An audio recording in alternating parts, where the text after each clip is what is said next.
of Swindon away. Mark, what's the impact of last Saturday's postponement been for you and the boys? We've had an opportunity to try and work on a few things and freshen up a little bit. So obviously it's been difficult with the weather, but it's given us a chance to freshen things up and have a little bit of a break. And have you been able to get a little bit more work into them than ordinarily you would have to? I mean, presumably you don't have to do recovery for starters. Yeah, we've certainly been able to do more work, and it's been good. I've enjoyed it. And have you been able to get one or two bodies back fit? I'm thinking the likes of Farron Rawson and Matt Mills. Well, hopefully we'll have a couple of people back for the weekend. I mean, on the injury front, everyone okay in terms of obviously nothing new, anything like that? No, nothing new. Obviously, still Shepherd and Joe Mills are still out, and obviously Faz and Matt Mills have had some time away as well. With the gap, does Scunthorpe now seem a long time ago?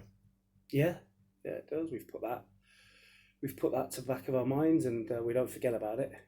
We've cast it to one side for now, and it's been full steam ahead for Swindon, and we've done some good work. At this time of year, I mean, it's not just Forest Green's pitch that's sort of seen better days. I'm sure lots of other pitches around the country are like that. How do you have to adapt the team's tactics as a whole for every game? You want to try and have a way of playing so that you don't have to change too many things. But certainly with some of the pitches, you've got to be able to adapt. We're lucky that this weekend we go to one of the best pitches in the league, as it always is. So we can go and play our game, and we're looking forward to that. And actually, how much of a nice thing is that? To I suppose boost the confidence. It's one of those things you'll look at and you'll smile when you see it. Yeah, we're looking forward to it. We're going to a big stadium, a really big crowd, really big atmosphere, and a nice pitch. So, what's not to like about that? That's what we're in the game for. And, the boys and staff, we're looking forward to it. West Country derby as well. They're top of the table. Be a really good time to get a win, wouldn't it? It would. Football sometimes throws at some strange results, and I'm sure nobody gives us much of a chance. But we're confident, and we're looking forward to the day. You said after the home game that finished 2-2, and you fought back to get back from 2-0 down. You gave them too much respect early on. How much can you and the players learn from that day? Yeah, we have to give them respect because they're a really good team and good people and good staff. We have to give them respect, but we have to try and impose on them what we want to do. And once the game starts, we won't give them too much respect. We're going to go and try and win a game of football. And actually, are they the sort of team that you have to have a go at as a sort of attack, best form of defence type approach?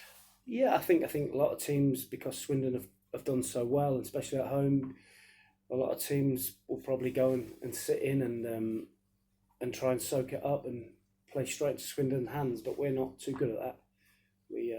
We'll certainly want to go and try and play and be on the front foot. And what you found out here is Owen Dawes certainly knows how to take his chances. Yeah, I mean, it shows you the benefit of having that person that you know is going to score you 25, 30 goals a season, which we've had for 3 years. So you can not play well and still get a result. So he's done brilliant for him, and good luck to him. Thank you. Good luck. Mark, you had a lot of success at Swindon Town as the manager there. How close are they to your heart still?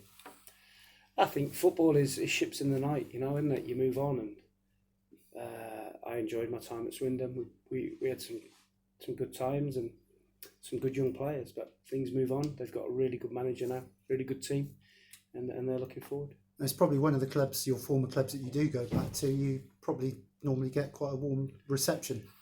I think it's difficult because your fans of clubs just want their team to win. They're not too bothered about if they have to give the opposition manager a stick, they will do, and I'm sure that'll be the case on Saturday. You mentioned the pitch at Swindon. How much are you relishing to try and get your brand of football on that pitch? Yeah, it's no coincidence that when we play on good pitches, we invariably tend to play well. So yeah, we're really looking forward to it. Yeah. How's your relationship with Richie Wellens? Is it a good one? Yeah, I've got on well with most people, to be honest. And Richie's a good guy. He's had a brilliant sort of season this year. He's got them playing really well. Got some good players, a mix of experience and some youth. They've got a real successful way of playing. I've enjoyed watching them play. So, yeah, he's a good guy, and I'm looking forward to seeing him and having a good game on Saturday. Are you surprised how well they've done this season? No, not really. Not when you look at their players. They've got some really good players. It's been put together really astutely, and yeah, I've been impressed with it. And judging by the calibre of player they've got, it looks like they've been really financially back this season. Yeah, I don't know too much about that, but the calibre of player they've got is really good. But you know, Richie's still got to manage that, and he's done that really well. You look how deep their squad is. Well, people like Keshi Anderson can't get in the starting 11 at the moment. Yeah, but it's good. You know, I'm sure at some point he'll feature in the running. Kane Woolery, who did brilliant for us, helps us get promoted. Players that can't get on the pitch at the minute, and yeah, they've got a good squad. Yeah, there's been a lot of talk about the coronavirus at the moment. Will you be shaking hands with the manager, and will the players be? Because I know even at the level of the Hellenic League, they've announced that there's no handshakes this week. I'm not sure what the protocol will be, Ash. I've got my hand gel in my pocket, and I've been told by the government, get that on every 20 minutes, so I should be doing that. Yeah, 11 games to go now. I know you've said to the players to just basically go out there, and is it a case of playing without the handbrake on? There's no, like I say, Saturday's a great game for us. No pressure on us. Nobody really expects us to get anything. Swindon are beating everyone, so we can go and play, and that's what we're going to do. We're going to try and enjoy ourselves. Yeah. Finally, just one more from me. Christian Doidge has been talked quite heavily this week about a Welsh call-up. Do you concur with that? Yeah, certainly hope so. So I'm sure there's a clause in the contract for us to get more money if he gets a Welsh cap. So I'm sure we put that one in. But yeah, he deserves it. He's gone up there, done great, and listen, we know what he's about. He's just a pure goal scorer. Yeah, you say he fully deserves it. I think when you first signed him, he was probably fourth in the pecking order. So he worked his way up. Yeah, he's a diamond to manage. He just does as he's told. He works his socks off every day. He runs and runs like his life depends on it in a game, which is a dying thing nowadays. And he loves scoring goals. Are they difficult to find, Christian Doidges? Yeah. I mean, for you look at the money we got him for, it's not many of them are that. no. Cheers, Mark. Thanks, Ash. Thank you.